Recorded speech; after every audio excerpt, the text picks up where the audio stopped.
Hello everyone. Good morning. So today we are going to start our score session on the chapter chemical reaction and equation. Let me introduce myself. My name is Ankur.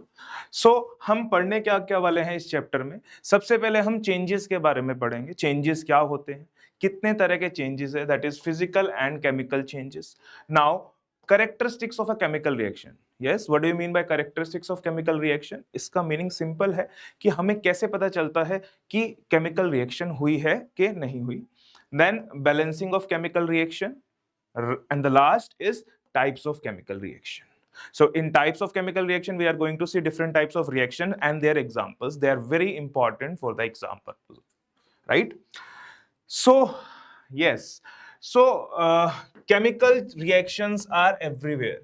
You encounter different chemical reaction in your daily life. जैसे आप गाड़ी से आते हो, गाड़ी में आपका petrol की बर्निंग होती है, that is a combustion reaction. So chemical reaction is everywhere. आपके घर में पेंट होता था, that is also a chemical reaction, जिसकी वजह से वो पेंट एक शाइनी सब्सटेंस में कन्वर्ट हुआ. सो बर्निंग, जितने भी बर्निंग प्रोसेस है in the presence of oxygen, उनको हम क्या बोलते हैं? कंबशन. रस्टिंग, रस्टिंग का मतलब क्या है? आयरन के ऊपर एक लेयर का बन जाना, एक नई लेयर का बन जाना, that is a chemical change. और उस नई लेयर को क्या बोलते हैं? Hydrated ferric oxide. कुकिंग, खाना बनाते हो, रो वेजिटेबल्स को आप पका देते हो, that means a new changes there. Digestion, digestion में आपकी आपकी एनर्जी रिलीज होती है. रेस्पिरेशन एंड फोटोसिंथेसिस, खाना बनने की प्रोसेस, फोटोसिस बाय द प्लांट्स. ये सारी ही प्रोसेस क्या है? केमिकल रिएक्शंस है. तो आपके जो डेली रूटीन में है, हर जगह केमिकल रिएक्शंस हो रही होती है. You need to observe those chemical reactions. So now we are going to start with our changes. So first we discuss about physical change. What do we mean by physical change? Physical change का क्या meaning है? देखो, physical है, that means there is a change in physical properties. There is a change in physical properties like shape, size, volume. इनमें change हो मतलब इनमें कोई नया सब्सटेंस नहीं बनेगा. तो फिजिकल चेंज में no new substances formed, no new substances formed. जैसे यहां पे एक एग्जांपल गिवन है. क्या एग्जांपल है? Melting of ice. Melting of ice क्या होता है? Ice is the solid form of ice is the solid form of water when we apply temperature. जैसे टेम्परेचर बढ़ाया, देखो पहले भी वाटर था, बाद में भी वाटर है, कोई नया सब्सटेंस नहीं बना है. Just there is a change in physical state from solid. तो इसमें क्या बनेगा? वाटर. तो there is a change in physical state from solid to liquid. तो यहां पे इसकी फिजिकल स्टेट चेंज कर दी गई, that's why it comes under the category of physical change. और क्या एग्जांपल हो सकते हैं फिजिकल चेंजेस के? क्या एग्जांपल हो सकते हैं? क्या burning of gas is a physical change? क्या गैस को बर्न करते हैं वो फिजिकल चेंज में आता है? नहीं. कोई भी बर्निंग प्रोसेस है उसमें वो जलने के बाद एक नया सब्सटेंस बना देता है. So let us discuss about the chemical change. तो केमिकल चेंज क्या होता है? सिमिलरली हमने फिजिकल चेंज की बात की थी. फिजिकल चेंज में कोई नया सब्सटेंस नहीं बनता है. There is a change in physical properties. यहां पे क्या बनता है? There is new substance form, new substance with new properties. उनकी प्रॉपर्टीज क्या है? पुराने वाले से डिफरेंट है, राइट? और इसमें खास बात क्या होती है? जो केमिकल चेंज होते हैं, जितने भी केमिकल चेंज है, they are the result of some chemical reaction. They are the result of some chemical reaction. कोई केमिकल रिएक्शन हुई होगी जिसकी वजह से वहां केमिकल चेंज हुआ. So we can say that chemical changes are a result of chemical reactions. So we have different example. ripening of fruit. ripening मतलब natural ripening की बात कर रहे हैं. यहाँ पे क्या होता है कि जब फ्रूट्स राइप हो जाता है तो उसमें एक नया सब्सटेंस बन जाता है, पुराने से वो डिफरेंट होता है. Same with burning of candle. जब कैंडल को हम बर्न करते हैं, व्हाट विल हैपन? आपका वैक्स होता है, वैक्स को जलाया आपने, हीट करा, what will happen? It will change into new products. It will change into new products. तो बर्निंग ऑफ कैंडल भी क्या हो गया, केमिकल चेंज। नाउ हमने अभी डिस्कस किया था रस्टिंग ऑफ आयरन। आयरन में रस्ट लगता है तो क्या बनता है, राइट? सिंपल सा क्या बनता है आपका, आपका बनता है hydrated ferric oxide. Hydrated ferric oxide. अब ये देखो आयरन था, आयरन में किसकी किसकी वजह से रस्ट लगता है, आपका oxygen and water both are responsible for rusting. इसकी वजह से एक नया सब्सटेंस बना, क्या बना, Fe2O3.XS2। इसी को बोलते हैं हाइड्रेटेड फेरिक ऑक्साइड। अब देखो आयरन था, अब ये नया सब्सटेंस क्या बना, इसको बोलते हैं रस्ट। तो दोनों की कॉम्पोजिशन क्या है, डिफरेंट। तो केमिकल चेंजेस में जो नया सब्सटेंस बनता है उसकी प्रॉपर्टीज क्या होती है, पुराने से डिफरेंट, राइट? चलो अब हमें कैसे पता चलेगा कि एक क्लोज बीकर में हमारी कोई केमिकल रिएक्शन हो रही है? How do we get to know कि केमिकल रिएक्शन टेक्स प्लेस और not? So these are the characteristics of chemical reaction. So characteristics क्या कहती है, how do we get to know कि केमिकल रिएक्शन हुई है कि नहीं हुई? So different parameters are there. The first parameter is the gas evolution. The evolution of a gas. This is the first parameter. Second parameter is the नया substance हो जो insoluble हो, जिसको हम क्या बोलते हैं, प्रेसिपिटेट। क्या बोलते हैं, प्रेसिपिटेट। तो formation of precipitate. Third substance is there is some change in colour. Initial colour कुछ और है and the final colour is different. And we have temperature change. या तो टेम्परेचर बढ़ सकता है या टेम्परेचर घट सकता है। तो टेम्परेचर भी हमको बताता है कुछ हुआ होगा जिसकी वजह से टेम्परेचर चेंज हुआ होगा। And the last one is change in state. Change in state की सॉलिड से लिक्विड, लिक्विड से गैस, आपका कोई भी सब्सटेंस का चेंज हुआ है। तो दीज आर द पैरामीटर्स जिससे हमें पता चलता है केमिकल रिएक्शन हुई है कि नहीं हुई। This is very simple. इसमें से आपके स्कोर एग्जाम में पूछने के चांसेस बहुत बेटर है। व्हाई? क्योंकि इसमें कुछ रिएक्शंस है जो डिफरेंट डिफरेंट रिएक्शंस पढ़ेंगे, आगे भी हम टाइप्स ऑफ रिएक्शन पढ़ेंगे, उसमें भी काफी चीजें आएगी जो हम पढ़ना चाहेंगे। So let us start with the first characteristics of chemical reaction. तो फर्स्ट कैरेक्टरिस्टिक्स मैंने डिस्कस की थी, क्या होती है, this is the evolution of gas. Evolution of gas का क्या मीनिंग है, जब भी कोई केमिकल रिएक्शन हुई तो it starts bubbling. It starts bubbling. तो बबल क्यों हुए, गैस की फॉर्मेशन की वजह से। तो ये बबलिंग आपको बताती है कि उस रिएक्शन में गैस का फॉर्मेशन हुआ है, राइट?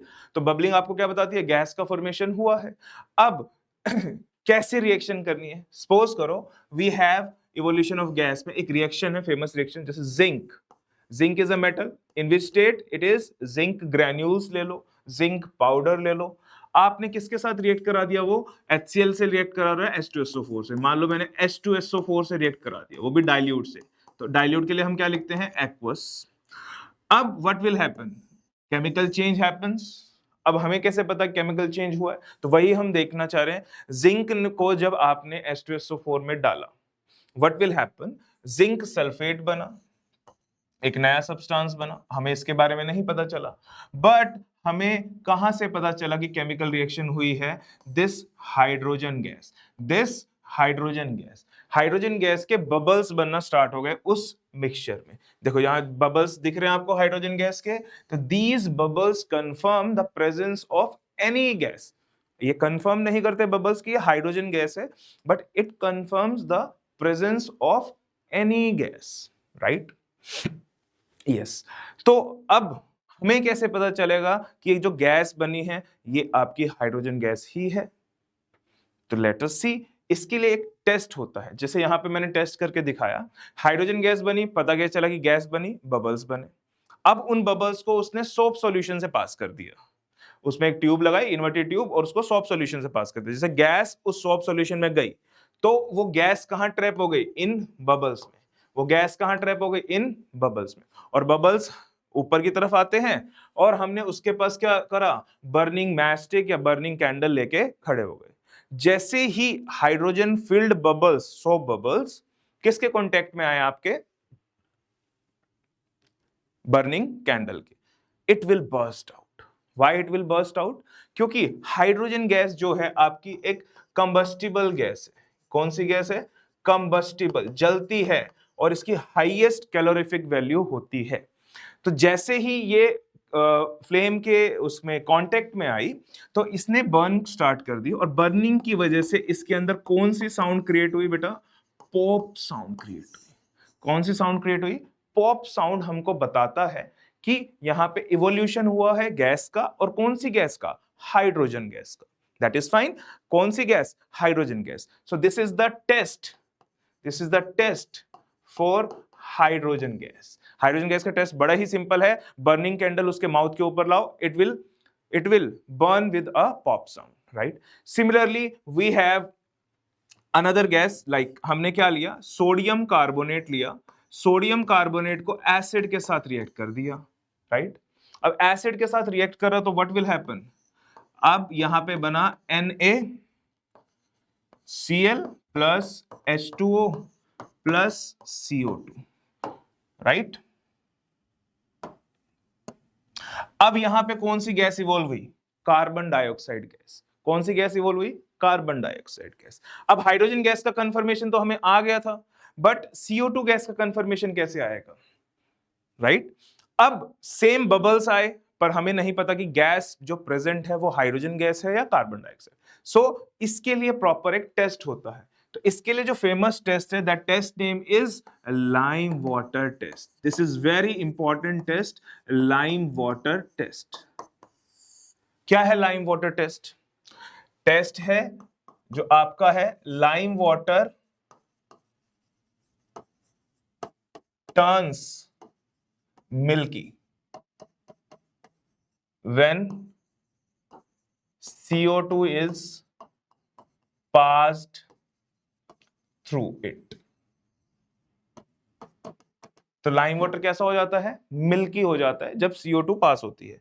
जैसे ही CO2 को आपने लाइम वाटर क्या होता है? कैल्शियम हाइड्रोक्साइड का सॉल्यूशन। कैल्शियम हाइड्रोक्साइड के सॉल्यूशन के अंदर से आपने CO2 पास करी तो पहले ट्रांसपेरेंट होता है। जैसे ही आप CO2 डालते हो, it will change into a white milky substance, जिसकी वजह से कंफर्म हुआ कि जो गैस फॉर्म हुई कौन सी हुई? हाइड्रोजन। तो हमने दो गैस का इवोल्यूशन सीखा, कौन कौन सा? हाइड्रोजन का। कैसे टेस्ट करते हैं उसको? By pop sound. बर्न करेंगे, पॉप साउंड आएगी। And the second gas is carbon dioxide. उसको कैसे डिटेक्ट करते हैं? सिंपल है, उसको डिटेक्ट करने के लिए हम क्या करते हैं? लाइम वाटर टेस्ट करते हैं। आई hope it is very clear कि पहला कैरेक्टरिस्टिक्स जो हमको बताता है इसके बारे में। Next is the formation of precipitate. Next is the formation of precipitate. Precipitate क्या होता है? प्रेसिपिटेट क्या है? एक इनसोल्यूबल सब्सटेंस। प्रेसिपिटेट क्या है? एक insoluble substance that is formed during a reaction. एक insoluble substance that is formed during the reaction, जिसको हम क्या बोलते हैं? प्रेसिपिटेट। क्या बोलते हैं? प्रेसिपिटेट। तो प्रेसिपिटेट हमको कैसे बताता है? देखो, जब हमने एक रिएक्शन लेते हैं, ये जो रिएक्शन लिखी हुई है लेड नाइट्रेट, लेड नाइट्रेट का फॉर्मूला क्या होता है? PbNO3 whole twice. इसमें आपने क्या ऐड कर दिया? Potassium iodide. क्या ऐड कर दिया? Potassium iodide. और ये क्या बना दिया? इसने बनाया PbI2 प्लस क्या बनाया साथ में? KNO3। चलो, हमको रिएक्शन का नहीं पता चल रहा, बट हमने स्टार्टिंग में जब ये रिएक्टेंट लिया था, ये कैसा था? एक ट्रांसपेरेंट सॉल्यूशन। कैसा था? Transparent solution. ये भी कैसा था? Transparent solution, right? अब जैसे ही आपने दो ट्रांसपेरेंट सॉल्यूशन को डाला, व्हाट विल हैपन? एक येलो कलर का प्रेसिपिटेट, एक नया सब्सटेंस बन गया। कैसे कलर का? येलो कलर का। तो प्रेसिपिटेट क्या हुआ? नीचे देखो, यहां देख रहे हो आप, this will settle at the bottom, क्योंकि ये पानी में सोल्यूबल नहीं है, तो it will settle at the bottom. Yellow precipitate is there, and ये आपका वही आपका सोल्यूबल फॉर्म में रहता है। तो this is also the example of color change also, and this is the example of क्या? formation of precipitate। और किस कलर का प्रेसिपिटेट होता है? वो येलो कलर का प्रेसिपिटेट है, right? Now we have the change in colour. तो चेंज इन कलर का मतलब क्या है? इनिशियल कलर कुछ और था and the final colour is different from that colour. तो हमने एक रिएक्शन, पीछे वाली रिएक्शन पढ़ी जिसमें कलर था ट्रांसपेरेंट। ट्रांसपेरेंट जैसे ही आपने मिक्स करा, there is a solid precipitate, white precipitate, sorry yellow precipitate आपके बन गए। और येलो प्रेसिपिटेट किसके थे? लेड आयोडाइड के। Similarly we have some reaction जहां पे इनिशियल कलर कुछ और था और फाइनल कलर कुछ और था। So we have this reaction when iron react with copper sulphate, है ना, iron react with copper sulphate, what will happen? Iron कैसा है? एक ग्रे कलर का सब्सटेंस है। कॉपर सल्फेट क्या है आपका? ब्लू कलर का। कैसे कलर का? ब्लू कलर का। इनिशियली आपने कंटेनर में क्या करा? आपने एक ब्लू कलर का सब्सटेंस कॉपर सल्फेट डाला, उसके अंदर आपने क्या डाली? आयरन नेल डाली, राइट? जैसे ही ये दोनों एक दूसरे के कांटेक्ट में आए, some chemical reaction is there. अब हमें नहीं पता क्या केमिकल रिएक्शन है, हम चेंज इन कलर से प्रेडिक्ट करते हैं कि केमिकल रिएक्शन हुई है कि नहीं हुई। जैसे ही आपने डाला, क्या बना? FeSO4 एंड आपका क्या बन गया? Cu। तो हुआ क्या यहां पे? क्या हुआ होगा? यहां पे जो सॉल्यूशन है, ये जो सॉल्यूशन है, इट चेंज इनटू ग्रीन। पहले कैसा था? ब्लू। पहले कैसे था? ब्लू। किसकी वजह से? कॉपर सल्फेट की वजह से। अब कैसा हुआ? आयरन सल्फेट की वजह से कैसा हो गया? Green. And there is a deposition of copper. Copper का कलर कैसा होता है? Reddish brown. कैसा होता है? Reddish brown. Very simple. तो रेडिश ब्राउन कलर की कोटिंग हो गई किसके ऊपर? On the surface of iron nail. तो आपको कलर चेंज मिला सॉल्यूशन में, और आयरन नेल के ऊपर कोटिंग किस सब्सटेंस की होगी? कॉपर की। That's very simple. And the second reaction we already studied about this precipitation reaction. Next is change in temperature. Suppose आपने जो रिएक्शंस की, नॉर्मल रूम टेम्परेचर पे रिएक्शंस की आपने, तो नॉर्मल रूम टेम्परेचर पे रिएक्शन की तो टेम्परेचर कुछ होगा। आपने जैसे दो सब्सटेंसेस को मिक्स किया, जैसे मैंने क्या मिक्स किया? कैल्शियम ऑक्साइड को। किसके अंदर? कैल्शियम ऑक्साइड को क्या बोलते हैं? लाइम। लाइम को पानी में मिक्स करा, right? When we mix lime in water, it will turn into calcium hydroxide, जिसको शॉर्ट नेम में हम बोलते हैं lime water, and the chemical name is calcium hydroxide. Chemical name is calcium hydroxide. तो जैसे ही आपने लाइम को पानी में डाला, there is a sudden change in temperature, there is a sudden rise in temperature. जिस बीकर के अंदर आप कर रहे हो वहां का टेम्परेचर क्या हो गया? बहुत ज्यादा बढ़ गया। मतलब हीट क्या हुई वहां पे? हीट क्या हुई? इवॉल्व। हीट क्या हुई? इवॉल्व। जब भी किसी रिएक्शन में हीट इवॉल्व होती है, व्हाट वी नेम देम, उनको बोलते हैं, the special name is given to them, what we call it? Exothermic reaction. क्या बोलते हैं उसको? Exothermic reaction. जिन रिएक्शन में हीट इवॉल्व हो, हीट जनरेट हो, जिसकी वजह से there is a rise in temperature, तो उन रिएक्शंस को क्या बोलते हैं? Exothermic reaction. ऑब्वियसली अगर रिएक्शन क्या कर ले? हीट एब्जॉर्ब कर ले। क्या कर ले? हीट एब्जॉर्ब कर ले। ऑब्वियसली हीट एब्जॉर्ब करी तो टेम्परेचर क्या होगा यहाँ पे? डाउन। टेम्परेचर क्या होगा? डाउन।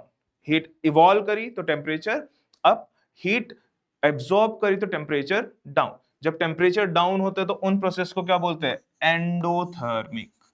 क्या बोलते हैं? Endothermic. So we have two type of reaction based on temperature change. One is exothermic, one is endothermic, right? Yes, the last parameter we have to detect, और भी पैरामीटर्स होते हैं apart from this, हम main parameters की बात करते हैं, that is change in state.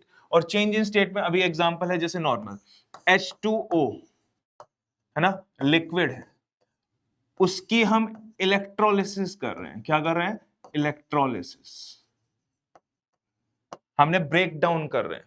What will happen? Hydrogen gas बनेगी और ऑक्सीजन गैस बनेगी। तो आपकी इसकी फिजिकल स्टेट क्या थी, लिक्विड, इन दोनों की फिजिकल स्टेट क्या है, gas. So there is a change in state from liquid to gas. Vice versa भी आप जा सकते हो, H2 प्लस O2, कुछ कंडीशंस लगेगी, व्हाट विल हैपन, H2O बनेगा गैस में, ये सॉरी H2O लिक्विड, ये क्या था, गैस, ये गैस, कुछ टेम्परेचर प्रेशर की कंडीशंस होती है जिसके बेसिस पे आपका H2O लिक्विड बनता है। और ये एग्जांपल है बर्निंग ऑफ कैंडल, कैंडल में जो वैक्स होता है दिस इज हाइड्रोकार्बन, जब हाइड्रोकार्बन को हम बर्न करते हैं, देखो कुछ वैक्स क्या हो जाता है, मेल्ट हो जाता है, यहाँ पे फिजिकल चेंज हुआ, और कुछ वैक्स बर्न हो जाता है, बर्न करके क्या बनाएगा, mainly product, carbon dioxide, water vapour, ये आपके सारे सब्सटेंस बनेंगे। तो देखो ये हाइड्रोकार्बन सॉलिड में था, ये कार्बन डाइऑक्साइड गैस है, वाटर वेपर गैस है, so there is a change in physical state. I hope it is very clear to all of you. हमने कौन कौन से पैरामीटर्स केमिकल रिएक्शन के कैरेक्टरिस्टिक्स पढ़े, first one is evolution of gas, second one is change in color, third one is formation of precipitate, fourth one is change in temperature, and the fifth one is change in state, right? अब हम chapter पढ़ रहे हैं, the chapter name is chemical reaction and equation, right? तो हमने chemical reactions के बारे में बहुत सारा पढ़ लिया है ना, टाइप्स ऑफ केमिकल रिएक्शन भी पढ़ेंगे, हमने केमिकल रिएक्शन हुई कि नहीं हुई, that is the characteristics of chemical reaction, उसके बारे में भी हमने कर लिया। Now what do you mean by chemical equation, what do you mean by chemical equation, हमने बहुत सारी केमिकल इक्वेशन ऑलरेडी कर ली है, but we need to know chemical equations है क्या।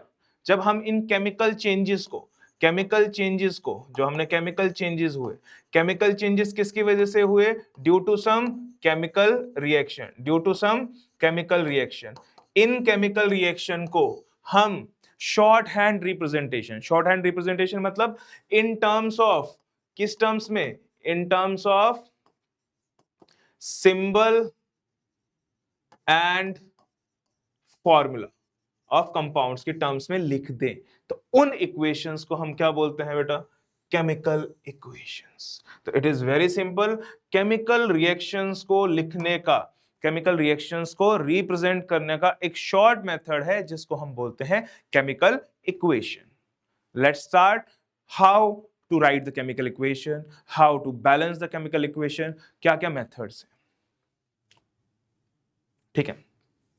सबसे पहले आती है word equation, this is very simple, word equation, मैंने बोला मैग्नीशियम रिबन को बर्न किया in the presence of oxygen और एक नया सब्सटेंस बना मैग्नीशियम ऑक्साइड, तो उसको हमने वर्ड में लिख दिया, magnesium react with oxygen to form magnesium oxide, this is the word equation.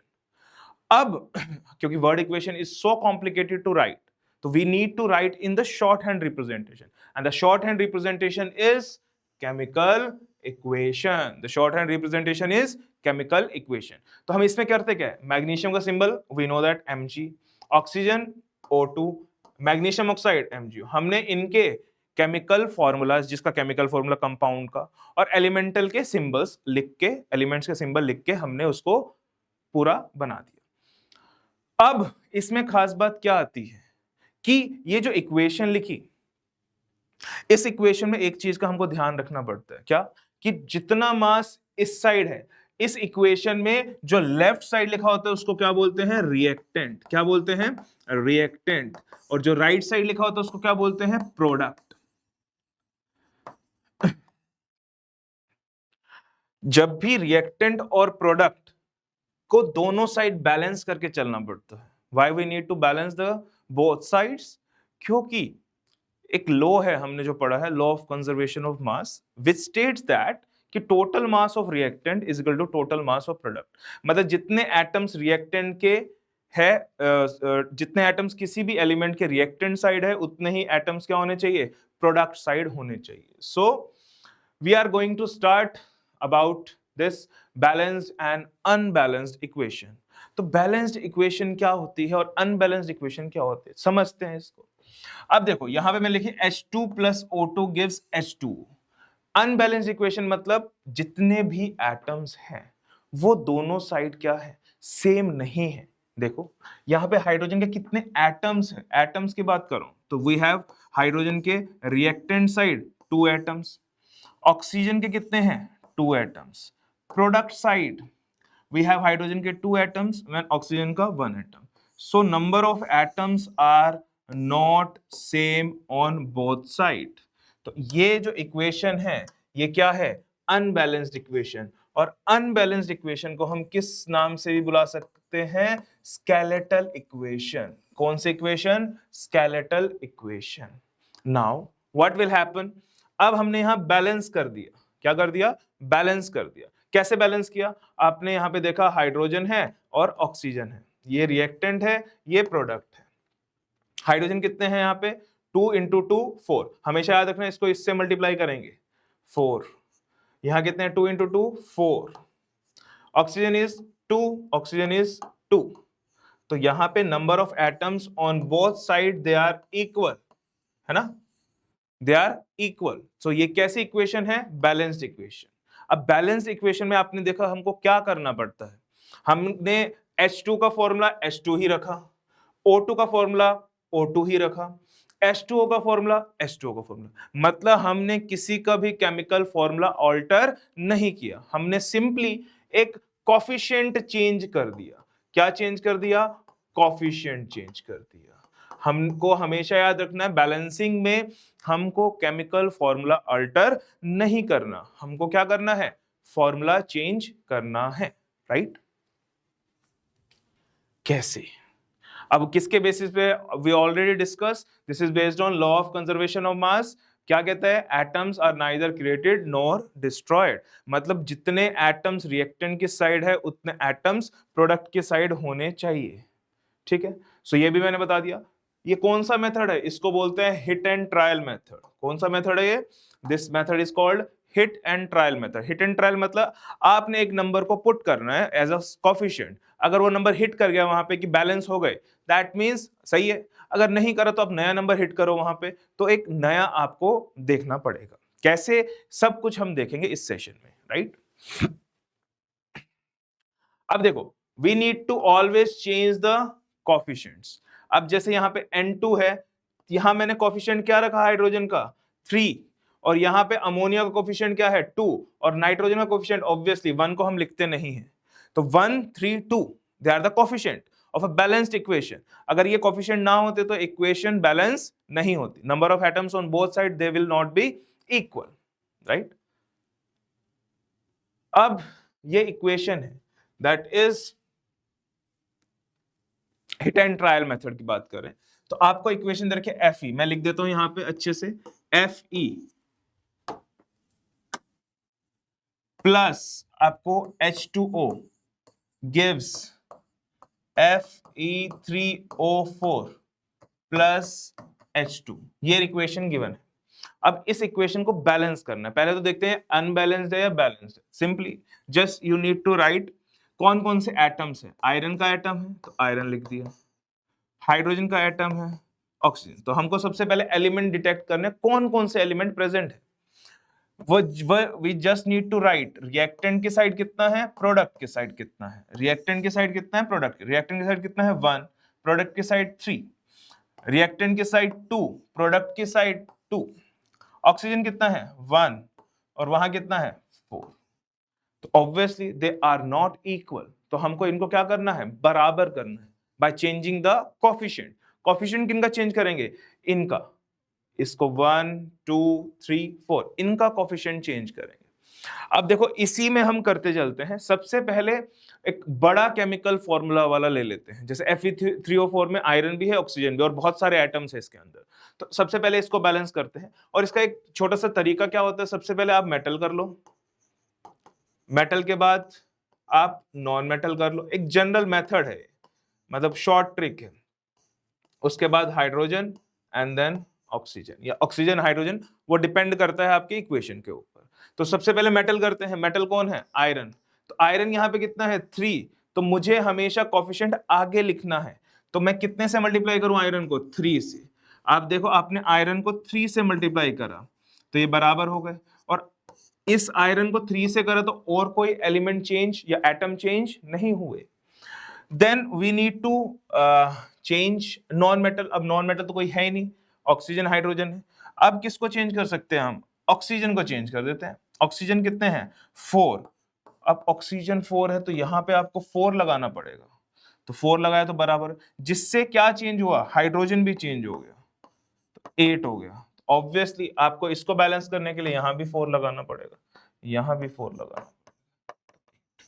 So now we have a balanced equation जिसमें आयरन का कोफिशिएंट क्या है? 3, हाइड्रोजन वाटर का कोफिशिएंट क्या है? 4, Fe3O4 का कोफिशिएंट क्या है? 1, एंड द हाइड्रोजन का कोफिशिएंट इज 4, राइट? सो यहां पे हमारी इक्वेशन क्या होगी? देखो 3 3 8 8 4 4। सो ये सब कुछ बैलेंस हो गया है, right? So we have some another method जिसको हम बोलते हैं एल्जेब्रिक मेथड। जब आपको हिट एंड ट्रायल काम ना आए तो इस मेथड का आप यूज कर सकते हैं। कैसे है? मैं इसी इक्वेशन में आपको लगा के दिखाता हूं। Fe प्लस H2O,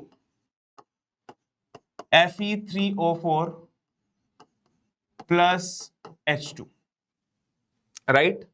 अब आपको क्या करना है? आपको कोफिशिएंट्स को मान लेना है। यहां पे लेटर से इसका कोफिशिएंट A है, इसका कोफिशिएंट B है, इसका कोफिशिएंट C है, इसका कोफिशिएंट D है, राइट?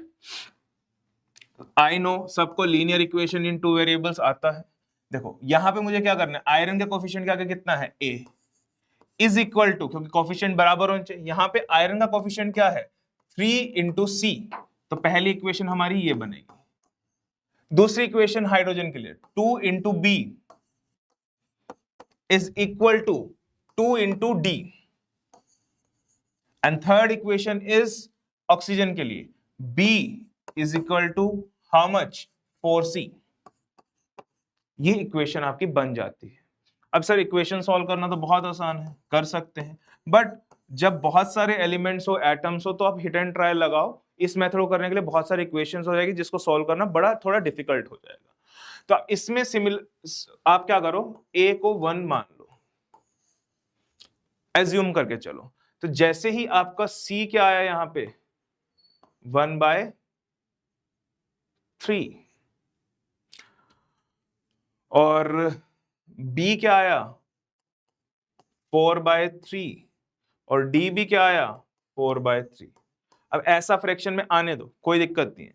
जैसे ही फ्रैक्शन में आए, जो उनका एक ऐसे नंबर से मल्टीप्लाई करो कि फ्रैक्शन वैल्यू खत्म हो जाए। तो फ्रैक्शन को खत्म करने के लिए कितने से मल्टीप्लाई करूंगा? सबको 3 से।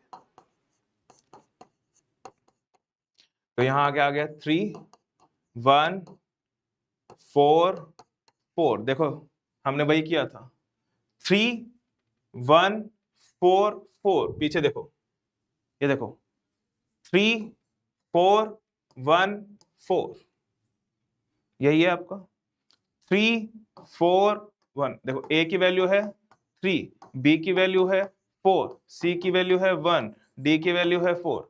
3 4 1 4, 3 4 1 4, राइट? तो दोनों ही मेथड आपके लिए काम आते हैं। आप इसके लिए बहुत प्रैक्टिस करो ताकि आपकी इक्वेशन जल्दी से सॉल्व हो जाए।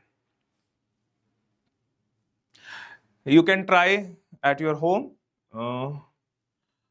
अब आते हैं कि हम एक इक्वेशन को मोर इंफॉर्मेटिव कैसे बना सकते हैं। एक इक्वेशन को मोर इंफॉर्मेटिव बनाने के लिए हमारे पास स्टेट सिंबल्स हैं। सॉलिड के लिए S, लिक्विड के लिए L, गैस के लिए G, एक्वस। एक्वस मतलब जब भी किसी का सॉल्यूशन वाटर में हो तो उसको हम बोलते हैं aqueous. This is the simple thing. जब मैंने इक्वेशंस लिख रहा था तो वहां पे सॉलिड, लिक्विड, गैस मेंशन कर रहा था।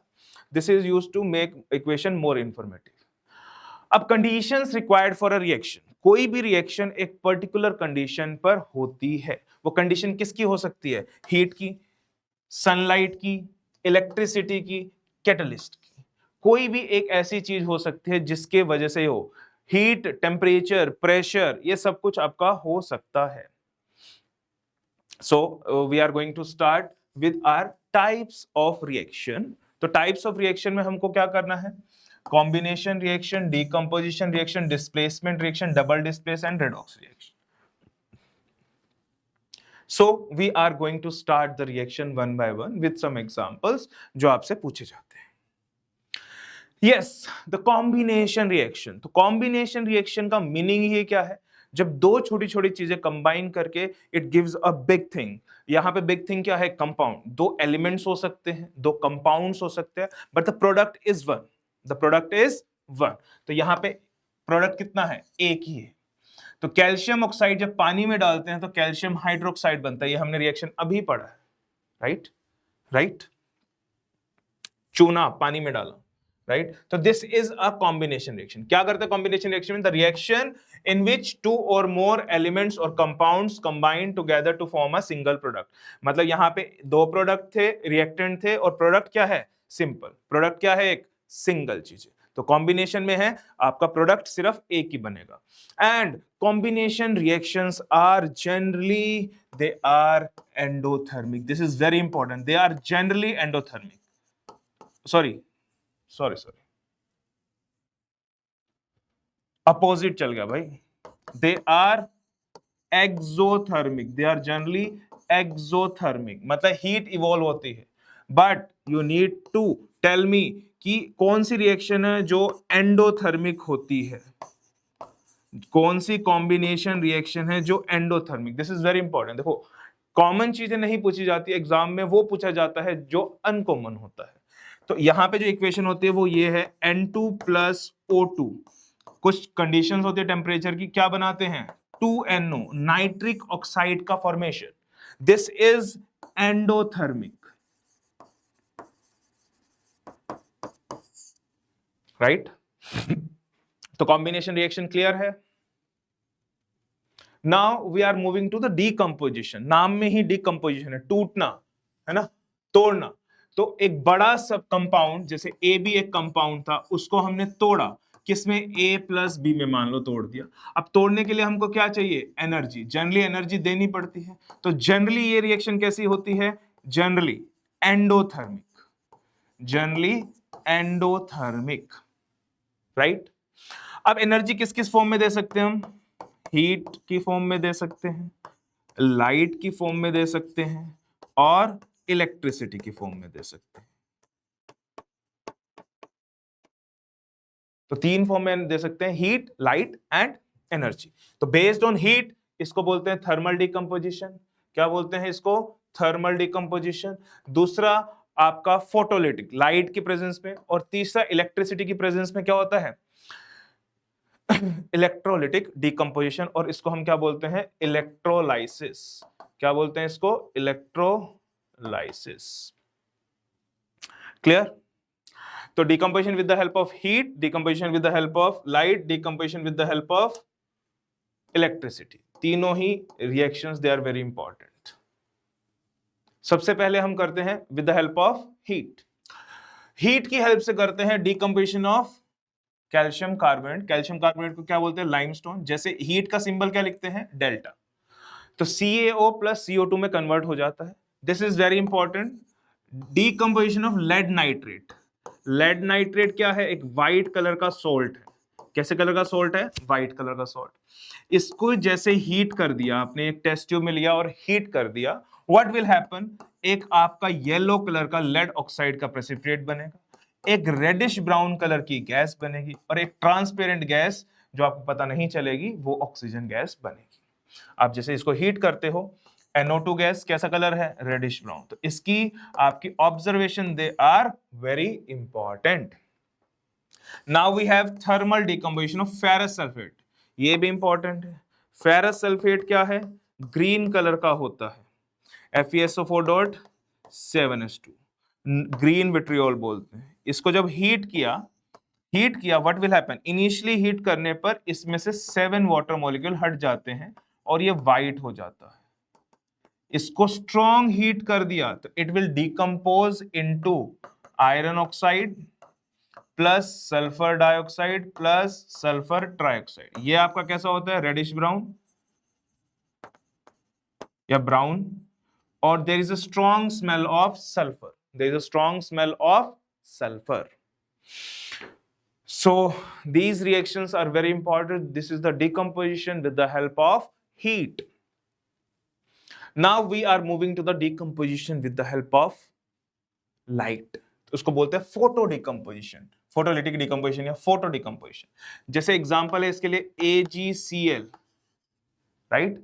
AgCl क्या होता है, जब देखो लाइट के लिए हम सनलाइट लिख देते हैं या H न्यू से लिख देते हैं, ठीक है। जैसे ही ये बर्न हुआ किस में जाता है, Ag सॉलिड, और आपके गैस निकलती है क्लोरीन गैस। AgBr भी कर सकते हो आप, AgBr, these are photosensitive material. इसको सनलाइट के प्रेजेंस में ये भी क्या बना, Ag solid plus bromine gas. तो यहां पे ये इंपॉर्टेंट है, पूछा जाता है ब्लैक एंड व्हाइट फोटोग्राफी में, ब्लैक एंड व्हाइट फोटोग्राफी में कौन से सब्सटेंस यूज किए जाते हैं। So we have AgCl and AgBr, क्योंकि ये फोटोसेंसिटिव है, डेवलप करने के लिए अलग तरीका होता है, but they are photosensitive, they are photosensitive. Done. Now we have electrolytic decomposition. Electrolytic decomposition क्या होता है, decomposition with the help of electricity. तो इसमें आपको सीखना क्या जरूरी है कि इलेक्ट्रोलिसिस होता क्या है। देखो इसके लिए सिंपल सा तरीका है, एक आपको कंटेनर लेना होता है जिसको बोलते हैं इलेक्ट्रोलाइटिक कंटेनर या टैंक। उसको आपने क्या करना है, मेटल की या कोई भी ऐसा मटेरियल जो इलेक्ट्रिसिटी कंडक्ट करे, उसको बैटरी से आपको जोड़ देना है। ये बैटरी का पॉजिटिव टर्मिनल तो ये इस पे पॉजिटिव आया, ये नेगेटिव टर्मिनल तो इस पे नेगेटिव आया, और इसके अंदर जो भी सब्सटेंस आपको ब्रेक डाउन करना है ना, उसको डाल दिया। क्या है, इस सब्सटेंस को हम बोलते हैं विद इलेक्ट्रोलाइट। क्या बोलते हैं, electrolyte. So it is a electrolyte. और इनको क्या बोला, जो इलेक्ट्रिसिटी कंडक्ट करे, इसको बोला इलेक्ट्रोड, राइट। नाउ जैसे ही आपने ये ऑन किया, आपने इलेक्ट्रोलाइट डाला। अब इलेक्ट्रोलाइट में हम सिंपली क्या डालते हैं, जैसे मैंने क्या करा, NaCl डाला, मेल्टेड, इसको बोलते हैं मोल्टन NaCl, राइट। अब ये एक पॉजिटिव साइन है, एक नेगेटिव साइन। अब पॉजिटिव नेगेटिव की भी नेमिंग की हुई है। क्या नेमिंग है, आप कैसे याद रख सकते हो, पैनिक के नाम से याद रख सकते हो। Positive anode, negative is cathode, positive anode, negative is cathode. तो positive is anode, negative is cathode, है ना। अब जैसे ही सॉल्यूशन को आपने डाला, व्हाट विल हैपन, अब Na प्लस आयंस इसमें है, Cl माइनस आयन इसमें, प्लस वाला किस तरफ भागेगा, it will move towards negative, and negative वाला it will move towards positive. तो एट कैथोड, कैथोड पे कौन गया, कैथोड पे कैसा चार्ज था, नेगेटिव चार्ज, कौन गया, पॉजिटिव वाला Na प्लस। अब पॉजिटिव वाले को न्यूट्रल होना तो इलेक्ट्रॉन लेगा, तो क्या बन जाएगा, sodium solid will deposit at cathode. At anode क्या होगा, पॉजिटिव साइन है, पॉजिटिव पे कौन जा रहा होगा, नेगेटिव वाला, तो Cl माइनस है, किस में कन्वर्ट होगा, Cl plus electron, 2Cl minus Cl2, 2Na plus 2 electron 2Na। अब मैंने ये क्या किया है, बेसिकली जस्ट टू बैलेंस, क्योंकि क्लोरीन आपका एटॉमिक फॉर्म में स्टेबल नहीं होता, Cl2 की फॉर्म में स्टेबल होता है। जस्ट आपको प्रोडक्ट देखने, कैथोड पे क्या बना, एनोड पे क्या बना। तो ये हमारे पार्ट तो है नहीं, हमारा पार्ट है क्या, वाटर वाला, सिंपल है। अब यहां पे हम क्या कर देंगे, इलेक्ट्रोलाइट चेंज कर देंगे। क्या चेंज कर देंगे, इलेक्ट्रोलाइट चेंज कर देंगे। कैसे चेंज करा, यहां पे हमारा इलेक्ट्रोलाइट हो गया वाटर, क्या हो गया, वाटर। तो water is a weak electrolyte, water is a weak electrolyte. इसके अंदर हम क्या डालते हैं, plus 2 to 3 drops of sulphuric acid, इसको बोलते हैं एसिडुलेटेड वाटर, ठीक है। जैसे ही आपने कैथोड एनोड बनाया हुआ था, सेम कहानी। अब इसके अंदर, वाटर के अंदर कौन कौन से आयंस होते हैं, H plus and OH minus. आपके H प्लस किसी पे जाएंगे, OH माइनस किसी पे जाएंगे। तो यहां पे H प्लस पे, प्लस वाला किस पे जाएगा, माइनस वाले पे। तो एट कैथोड, कैथोड पे कौन सी गैस बनेगी, हाइड्रोजन गैस। एट एनोड कौन सी गैस, ऑब्वियसली ऑक्सीजन गैस बनेगी। तो आपको ये याद रखना है कि कैथोड पे बन रहा है हाइड्रोजन, एनोड पे बन रहा है ऑक्सीजन। अब एक क्वेश्चन और पूछा जाता है, इनका वॉल्यूम का रेशियो क्या है। अब वॉल्यूम का रेशियो हम कैसे कंपेयर करेंगे? सिंपल है वॉल्यूम का रेशियो कंपेयर करने के लिए। देखो मैं एक बैलेंस इक्वेशन लिखता हूं, 2H2O gives H2 plus O2। तो यहां पे इनका जो हाइड्रोजन और ऑक्सीजन का रेशियो क्या है? 2:1 by volume. So balance chemical equation में देखा तो इनका रेशियो क्या है, आप उसमें भी देख सकते हो, क्योंकि इसमें हम इसको एक इन्वर्टेड ट्यूब लगा देते हैं दोनों कलेक्ट करने के लिए। जो हाइड्रोजन का वॉल्यूम होता है just twice the volume of oxygen, और केमिकल इक्वेशन की हेल्प से भी हम बता देते हैं। Why is the amount of gas collected in the one of the test tube is double the amount collected in the other on electrolysis of water. कौन सी गैस है, किसका डबल होता है और कहां पे होती है? कैथोड वाली का डबल होता है, एनोड वाली का single, right. Now we have our next reaction, that is displacement reaction. That is displacement reaction. अब displacement करना है, हटाना है, तो यहां पे क्या होता है? highly reactive element displaces less reactive element. यहां पे A, B, C, A की रिएक्टिविटी सपोज करो B से ज्यादा है, तो A ने क्या करा? B को हटा दिया और C के साथ जुड़ गया। तो highly reactive element displaces less reactive element from its compound. तो highly reactive element displaces less reactive element. अब ये किसके ऊपर बेस्ड है? ये आपका रिएक्टिविटी सीरीज के ऊपर बेस्ड है। अब रिएक्टिविटी ऑफ एलिमेंट्स क्या था? रिएक्टिविटी सीरीज बोलते हैं एक एलिमेंट्स, मेटल्स को हमने अरेंज किया from high reactivity to low reactivity. ऊपर वाले की रिएक्टिविटी ज्यादा, नीचे वाले की रिएक्टिविटी कम। अब इसको याद कैसे करें? इसके लिए ट्रिक है, please stop calling me a zebra, instead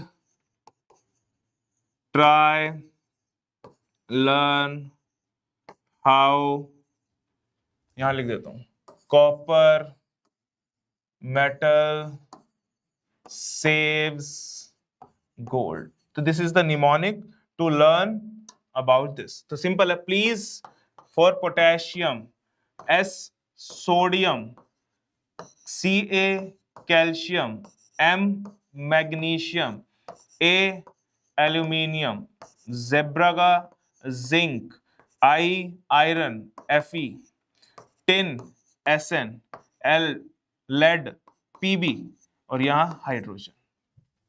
ये ऑब्वियसली ये कॉपर है, मरकरी Hg, सिल्वर Ag और लास्ट Au। सो सबसे मोस्ट रिएक्टिव कौन है? पोटेशियम। सबसे लीस्ट रिएक्टिव कौन है? Au, right. For now done. Okay, तो ये इसी के ऊपर रिएक्शन है। हमने एक रिएक्शन पढ़ी थी आपकी चेंज इन कलर में, देखो ध्यान से, Fe प्लस CuSO4 क्या बना? FeSO4 plus Cu। तो इसने इसको डिस्प्लेस किया। यहां से आप देख सकते हो कि आयरन की रिएक्टिविटी कॉपर से ज्यादा है, तो iron will displace copper from its salt solution, right. ये कर दिया, डन।